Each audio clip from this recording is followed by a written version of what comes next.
താഴേക്ക് ചെല്ലുമ്പോൾ ഹാളിൽ ലക്ഷ്മിയമ്മയെ കണ്ടില്ല. നേരെ കിച്ചണിലേക്ക് പോയി നോക്കി, അവിടെ ഉണ്ടായിരുന്നു. അവരെ കണ്ടതും അവൾ മുരടനക്കി. ലക്ഷ്മിയമ്മ രാത്രിയിലത്തേക്കുള്ള ചപ്പാത്തി പരത്തുന്നിടയിൽ അവളെ ഒന്ന് തിരിഞ്ഞു നോക്കി. ശേഷം ഒന്നും മിണ്ടാതെ അവരുടെ ജോലി തുടർന്നു. റൂമിൽ ഷെൽഫിൽ വെച്ചിരുന്ന എൻ്റെ ആഭരണങ്ങളും ഡ്രസ്സൊന്നും കാണുന്നില്ലല്ലോ, അവൾ ഗൗരവത്തിൽ ചോദിച്ചു. ലക്ഷ്മിയമ്മ അത് കേട്ടതായി ഭാവിച്ചില്ല. അതൊക്കെ എവിടെ പോയി? അത് ആരായി എടുത്തേ? അവൾ ഈർഷ്യയോടെ തിരക്കി. ആഭരണങ്ങളൊക്കെ എൻ്റെ അലമാരയിൽ എടുത്തു വെച്ചിട്ടുണ്ട്, അവർ അലസമായി പറഞ്ഞു. നിലക്ക് കാലി കയറി. ആരോട് ചോദിച്ചിട്ടാ നിങ്ങൾ എൻ്റെ ആഭരണങ്ങൾ എടുത്തേ? അവൾ ദേഷ്യപ്പെട്ടു. നിന്റെയോ എന്ന് ആര് പറഞ്ഞു? നീ വീട്ടിൽ നിന്ന് കൊണ്ടുവന്നൊന്നും അല്ലല്ലോ. എൻ്റെ മകൻ പണം മുടക്കി വാങ്ങിയ ആഭരണങ്ങളല്ലേ അത് അവൻ തന്നെയാ എൻ്റെ അലമാരയിൽ കൊണ്ടുവന്ന് വെച്ചത്.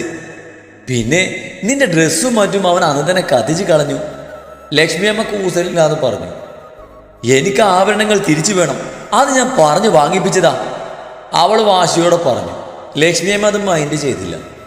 മര്യാദയ്ക്ക് അതെനിക്ക് തന്നോ? അവൾ ചൂടായി. അതെന്നെ ഏൽപ്പിച്ചവൻ വന്ന് ചോദിക്കട്ടെ, അപ്പം ആലോചിക്കാം. ലക്ഷ്മിയമ്മ അതും പറഞ്ഞ് തൻ്റെ ജോലി തുറന്നു. നിളദേശത്തിൽ അവിടുന്ന് തിരിഞ്ഞു നടന്നു. നിൽക്ക്, ലക്ഷ്മിയമ്മ വിളിച്ചു. നിളപ്പെടുന്ന് തിരിഞ്ഞു നോക്കി. പിന്നെ നിന്റെ എച്ചിൽ പാത്രം കഴുകാൻ ഇവിടെ നിന്റെ ജോലിക്കാരൊന്നുമില്ല, അത് കഴുകി വെച്ചിട്ട് പോയാൽ മതി. നേരത്തെ നിള കഴിച്ചിട്ട് സിങ്കിലിട്ട് പോയ പാത്രം ചൂണ്ടി ലക്ഷ്മിയമ്മ പറഞ്ഞു. നിള ദേഷ്യത്തിലൊന്ന് അവരെ നോക്കി, പക്ഷെ ഒന്നും പറഞ്ഞില്ല. തൻ്റെ ഈ വീട്ടിലെ നിലനിൽപ്പതിന് അവിടെ കയ്യിലാണ്. അതുകൊണ്ട് ചുണ്ടി പിടിക്കാതെ അവൾ പോയി ആ പാത്രം കഴുകി വെച്ചു. നിനക്ക് കഞ്ഞിയല്ലേ ശീലം? ഞാൻ ഞങ്ങൾക്കുള്ള ചപ്പാത്തി മാത്രമേ ഉണ്ടാക്കുന്നുള്ളൂ. കഞ്ഞി വേണേൽ ഉണ്ടാക്കിക്കോ, അതല്ല വേറെന്തെങ്കിലും വേണമെങ്കിൽ അതും ഉണ്ടാക്കാം. ലക്ഷ്മിയമ്മ അത് പറഞ്ഞത് നിലയുടെ മുഖം ഇരുണ്ടു. ഫ്രൂട്ട്സൊക്കെ വാങ്ങുന്നത് വീട്ടിലേക്ക് കയറ്റിയപ്പോൾ ലക്ഷ്മിയമ്മ തന്നെ എല്ലാ കാര്യങ്ങളും നോക്കി താഴത്തും തലയിലും വെക്കാതെ കൊണ്ടു നടക്കുമെന്ന് അവൾ വെറുതെ മോഹിച്ചു. എനിക്കിനിയൊന്നും വേണ്ട, ഞാൻ ഫ്രൂട്ട്സ് കഴിച്ചോളാം. ഇനി കഞ്ഞി ഉണ്ടാക്കാനുള്ള പാടം ഓർത്തുകൊണ്ട് അവൾ ഫ്രിഡ്ജിൽ നിന്ന് കുറച്ച് ഫ്രൂട്ട്സ് കഴുകി അത് പ്ലേറ്റിലേക്ക് എടുത്തു. ലക്ഷ്മിയമ്മ എതിരൊന്നും പറഞ്ഞില്ല. ഇനി അങ്ങോട്ട് ഫുഡിൽ പച്ചക്കറിയൊക്കെ ഉൾപ്പെടുത്തണം. ഡോക്ടർ പറഞ്ഞ നീയും കേട്ടതല്ലേ, എല്ലാം ഞാൻ വാങ്ങി വെച്ചിട്ടുണ്ട്. കഞ്ഞിൻ്റെ കൂടെ തോരനായോ അല്ലെങ്കിൽ സാലാഡായോ ഒക്കെ കഴിച്ചാൽ മതി, ലക്ഷ്മിയമ്മ അവളെ നോക്കാതെ പറഞ്ഞു. അവൾ അതിനൊന്ന് മൂളി. ശേഷം ആ ഫ്രൂട്ട്സും എടുത്ത് മുറിയിലേക്ക് പോയി. ശ്രീ മദ്യപിച്ച് വന്നതുകൊണ്ട് അവൻ ദേഷ്യത്തിലായതുകൊണ്ടും അവൾ താഴത്തെ മുറിയിലാണ് കയറിയത്. ശ്രീയുടെ മുറിയിലും രാത്രി ഒന്നിച്ചുള്ള നിമിഷങ്ങളിലൂടെയും ശ്രീയുടെ മനസ്സിൽ കയറാമെന്ന് അവൾ ഉറപ്പിച്ചിരുന്നു. പക്ഷേ മദ്യലഹരിയിൽ അവൻ എന്ത് ചെയ്യാനും മടിക്കില്ലെന്ന തോന്നലിൽ അവൾ ഇന്ന് ആ മുറിയിലേക്ക് പോകാൻ മടിച്ചു. ആ ഫ്രൂട്ട്സും കഴിച്ച് തീർത്ത് പ്ലേറ്റ് അവിടെ തന്നെ വെച്ച് അവൾ ബെഡിൽ കയറി കിടന്നു. അപ്പോഴാണ് അമ്മയെ ഓർത്തത്. അച്ഛന് ജാമ്യം കിട്ടിയോ ഇല്ലേ എന്ന് ഒന്ന് അന്വേഷിക്കുക പോലും ചെയ്തില്ലെന്ന് അവൾ അപ്പോഴാണ് ഓർത്തത്. ഉടനെ തന്നെ നിങ്ങൾ നീരജിയുടെ ഫോണിലേക്ക് വിളിച്ചു. നമ്പർ ബിസിയായിരുന്നു. അവൾ ഒരിക്കൽ കൂടി ട്രൈ ചെയ്തെങ്കിലും അപ്പോഴും ബിസിയായിരുന്നു. അതോടെ തിരിച്ചു വിളിക്കണമെന്നൊരു മെസ്സേജ് വിട്ട് നിള റീൽസ് കണ്ടു കിടന്നു. ഫോണിൽ നരേന്ദ്രനുമായി സംസാരിച്ചിരിക്കുകയാണ് നീരജ. ജാമ്യം കിട്ടാത്തതോർത്ത് വിഷമിക്കുന്ന ഭാര്യയുടെ കാര്യം രവി പറഞ്ഞറിഞ്ഞപ്പോൾ സമാധാനിപ്പിക്കാൻ വിളിച്ചതാണ് അയാൾ. ജാമ്യം ഉടനെ കിട്ടുമെന്നും ഭയപ്പെടേണ്ടെന്നുമൊക്കെ പറഞ്ഞ് നരേന്ദ്രൻ നീരജയെ ആശ്വസിപ്പിച്ചു. നിള തിരികെ പോയെന്ന് അറിഞ്ഞപ്പോൾ അയാളുടെ സന്തോഷത്തിന് അതിരില്ലായിരുന്നു. ആ സന്തോഷത്തിലിരിക്കുമ്പോഴാണ് അഡ്വക്കേറ്റ് മുകുന്ദൻ വിളിച്ചെന്ന് നീരജ അയാളോട് പറഞ്ഞതും പോകുന്നില്ലെന്ന് നീരജ കൂട്ടിച്ചേർത്തു. നേരു, താനെന്താടോ ഈ പറയുന്നേ? കോടതിയിലേക്ക് പോകുന്നില്ലെന്നോ? അയാളെ ഇഷ്ടക്കേടോട് തിരക്കി. നരേട്ടൻ ഈ അവസ്ഥയിൽ നിൽക്കുമ്പോൾ എനിക്ക് ഒറ്റയ്ക്ക് പറ്റുന്നില്ല.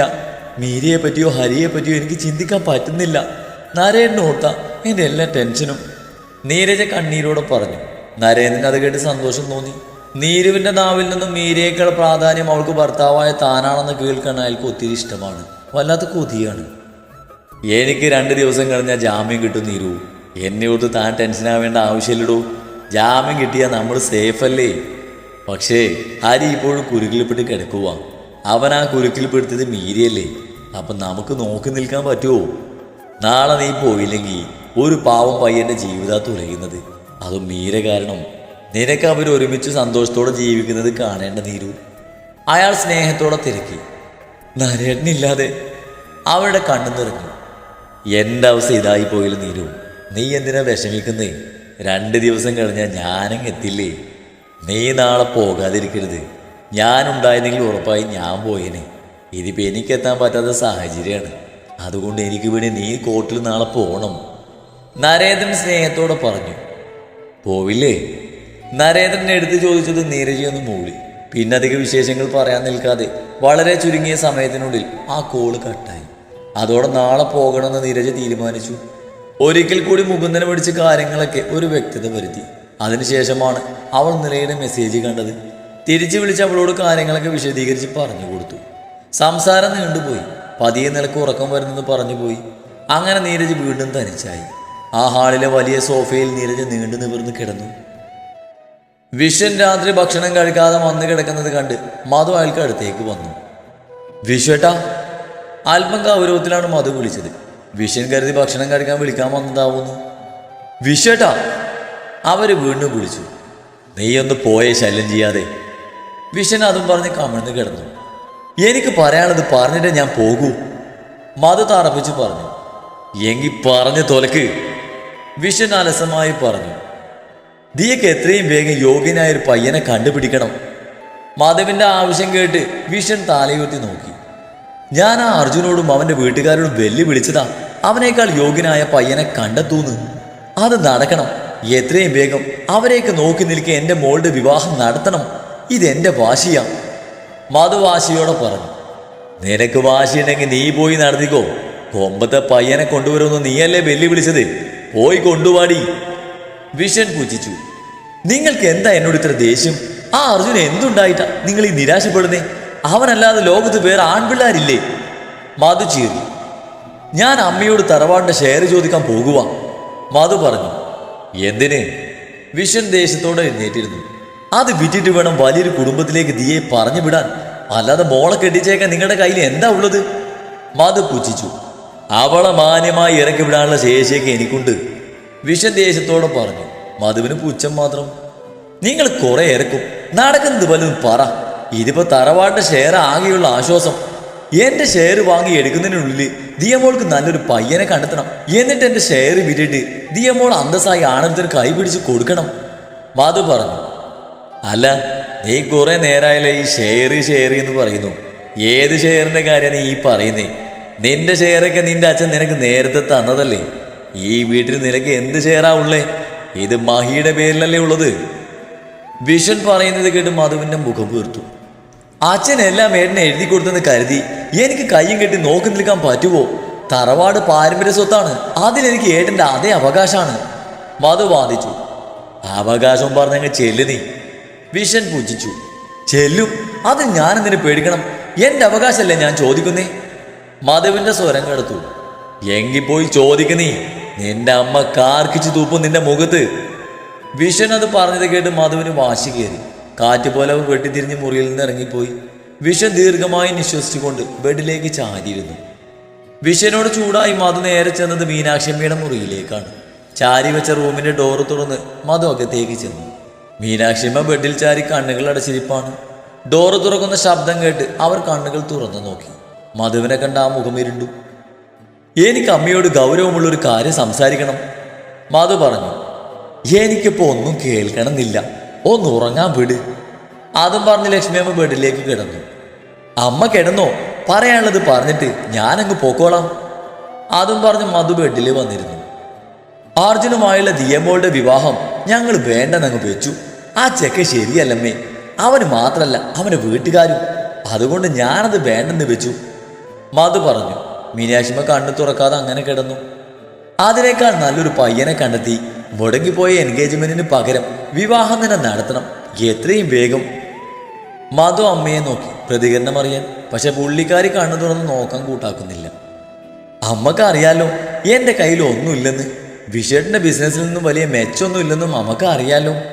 ദിയയുടെ വിവാഹ സമയത്ത് വിഷേട്ടിൻ്റെ ഷെയറായിട്ട് എന്തെങ്കിലുമൊക്കെ തരുമായിരിക്കും, അത് മാത്രം കൊണ്ട് വിവാഹം നടത്താൻ പറ്റില്ലല്ലോ. അമ്മ എന്നോടൊന്ന് സംസാരിക്കണം, മധു ഭൂമിയോളം താഴ്ന്നു. അത് കേട്ട് മീനാക്ഷിയമ്മ കണ്ണുകൾ തുറന്ന് എഴുന്നേറ്റിരുന്നു. ആ അത് ശരി, അവൻ അപകടം പറ്റി ഹോസ്പിറ്റലായപ്പോൾ നിന്റെ മോളുടെ നിശ്ചയം മാറ്റി വെച്ചപ്പോൾ എന്തൊക്കെ പുകില നീ ഇവിടെ ഉണ്ടാക്കിയത്? അവൻ എന്ത് വന്നാലും നിന്നെ ബാധിക്കില്ലെന്ന ഭാവത്തിൽ നിശ്ചയം നടത്താമെന്ന് വാശി പിടിച്ചപ്പോൾ അവൻ നിന്റെ ഏട്ടനാണെന്ന് നീ മറന്നു പോയോ? ഇപ്പം മോളെ കെട്ടിക്കാൻ നേരമായപ്പോൾ ഏട്ടന് ഓർമ്മ വന്നോ നിനക്ക്? ഏട്ടൻ്റെ പണം വേണം, ഏട്ടനെ വേണ്ട. മീനാക്ഷി അമ്മയുടെ ചുണ്ടിൽ പൂച്ചെന്നിറങ്ങി. അതിന് ഞാൻ പണം ആവശ്യപ്പെടാൻ വന്നതല്ല, അല്ലെങ്കിൽ മരന്തരവുള്ള വിവാഹത്തിന് അമ്മാവന്മാർ അറിഞ്ഞിങ്ങോട്ട് തരികയാണ് വേണ്ടത്. അതാണല്ലോ നാട്ടു നടപ്പ്. ഞാൻ പറഞ്ഞു വന്നത് അതല്ല. ഏട്ടനോട് പറഞ്ഞ് എൻ്റെ ഷെയറിങ് വാങ്ങിത്തരണം. മധു ഗൗരവത്തോടെ പറഞ്ഞു. ഷെയറോ? നിന്റെ എന്ത് ഷെയർ? അവരുടെ മുഖം ചൂടിഞ്ഞു. അമ്മൻ്റെ കളിക്ക് വേണോ? ഈ തറവാട്ടിൽ എനിക്കുള്ള ഷെയറാണ് ഞാൻ ഈ ചോദിക്കുന്നേ. മധുവിൻ്റെ ശബ്ദത്തിൻ്റെ രീതി മാറി. മീനാക്ഷിയമ്മ പൊട്ടിച്ചിരിച്ചു. അമ്മ എന്നെ കളിയാക്കുവാണോ? മധു മുഖം കറുപ്പിച്ചു. നിനക്ക് ഈ തറവാട്ടിൽ ഏത് ഷെയർ? എന്ത് ഷെയർ? മീനാക്ഷിയമ്മ പൂച്ചത്തോടെ ചിരിച്ചു. തറവാട് പാരമ്പര്യ സ്വത്താണല്ലോ. അപ്പൊ അതിൽ എനിക്കും എൻ്റെ മക്കൾക്കും മേടിനുള്ള അതേ അധികാരമുണ്ട്. എനിക്കിനി ആ അധികാരം വേണ്ട. എൻ്റെ ഷെയർ തന്ന് എന്നെ ഒഴിവാക്കിക്കോ. മധു വീറോടെ പറഞ്ഞു. എണീറ്റ് പൊക്കോ നീ, അല്ലെങ്കിൽ കാർക്കിച്ചു തുപ്പും ഞാൻ. മീനാക്ഷിയമ്മ പല്ലി കടിച്ചു. അമ്മേ! മധു ദേഷ്യത്തോടെ വിളിച്ചു. പൊക്കോണെൻ്റെ മുന്നീന്ന്. അച്ഛനൊരു ആയുസ് മുഴുവൻ ചോര നീരാക്കി ഉണ്ടാക്കിയതെല്ലാം നിനക്കല്ലേ എഴുതി തന്നത്? അതിലൊന്നുപോലും എൻ്റെ മോന് കൊടുത്തിട്ടില്ല. അവൻ ചോദിച്ചിട്ടുമില്ല. നീ വയറും വീർപ്പിച്ച് നാണക്കേടുണ്ടാക്കി നിന്ന് വന്നപ്പോ സ്വന്തം ജീവിതം തുലച്ച് കളഞ്ഞിട്ടാ നിന്നവൻ രക്ഷിച്ചത്, കുടുംബത്തിന്റെ മാനം കാത്തത്. അവൻ അത് ചെയ്തില്ലായിരുന്നെങ്കിൽ കൂടി തറവാട് അവന് തന്നെ കൊടുക്കായെന്ന് അച്ഛൻ.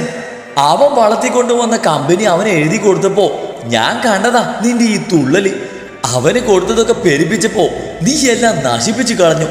എല്ലാം വിട്ട് തുള്ളിച്ചാടി അവൾ വന്നിരിക്കുന്നു തറവാടിന്റെ ഷെയറും ചോദിച്ച്. പൊക്കോണ അവിടുന്ന്. മീനാക്ഷിയമ്മ ചൂടായി. മധുവിന് ദേഷ്യം വന്നു. തന്നില്ലെങ്കിൽ ഞാൻ കോടതി കയറ്റും. മധു ഭീഷണിപ്പെടുത്തി. നീ കയറ്റടി. ഇന്നത്തെ കാലത്ത് മക്കളെല്ലാം തുല്യരാ. നിനക്കുണ്ടായിരുന്ന വസ്തുവകകളൊക്കെ തന്നപ്പോ മഹിക്ക് ആക്കി കൊടുത്തത് ഈ തറവാട് മാത്ര. ഇനി ആ തറവാടിലൊരു ഷെയർ ചോദിച്ചാ കേൾക്കുന്നവർ നിന്നെ കല്ലുവാരി എറിയും. ഇങ്ങനെയുണ്ടോ ആർത്തി? മോളെ കെട്ടിച്ചു വിടേണ്ടത് തന്തമാരുടെ ഉത്തരവാദിത്ത. തന്നതൊക്കെ വിറ്റ് തുളച്ചിട്ട് വീണ്ടും വീട്ടുകാരുടെ ഇരക്കുകയല്ല വേണ്ടത്. നിന്റെ ഈ പൂതി ഞാൻ നടത്തില്ല മധു. ഈ തറവാടിന് ഒരേ ഒരു അവകാശിയുള്ളൂ. അത് മഹിയുടെ മോള. അവൾക്കുള്ളതാ ഈ തറവാട്. അതിൽ നീ ആരും കണ്ണു വെക്കണ്ട. കണ്ണു വെച്ചിട്ട് കാര്യമല്ല. ഇറങ്ങിപ്പോ നീ. വെറുതെ വായിലിരിക്കുന്നത് കേൾക്കാതെ. അത്രയൊക്കെ കേട്ടതും മധു ചവിട്ടിത്തുള്ളി മുറിയിലേക്ക് പോയി. കിട്ടിയോ ഷെയർ? മധു വന്ന പാടെ വിഷൻ കളിയായി ചോദിച്ചു. മധു അയാളെ തുറിച്ചു നോക്കി. കളിയാക്കണ്ട. ഏട്ടൻ്റെ കയ്യിൽ നിന്ന് ഷെയർ വാങ്ങി എടുക്കാനൊക്കെ എനിക്കറിയാം. അയാൾ വലിയ ത്യാഗിയല്ലേ. ഇതും കൂടി ത്യജിക്കട്ടെ. അത്ര നന്മയുള്ളവനാണെങ്കിൽ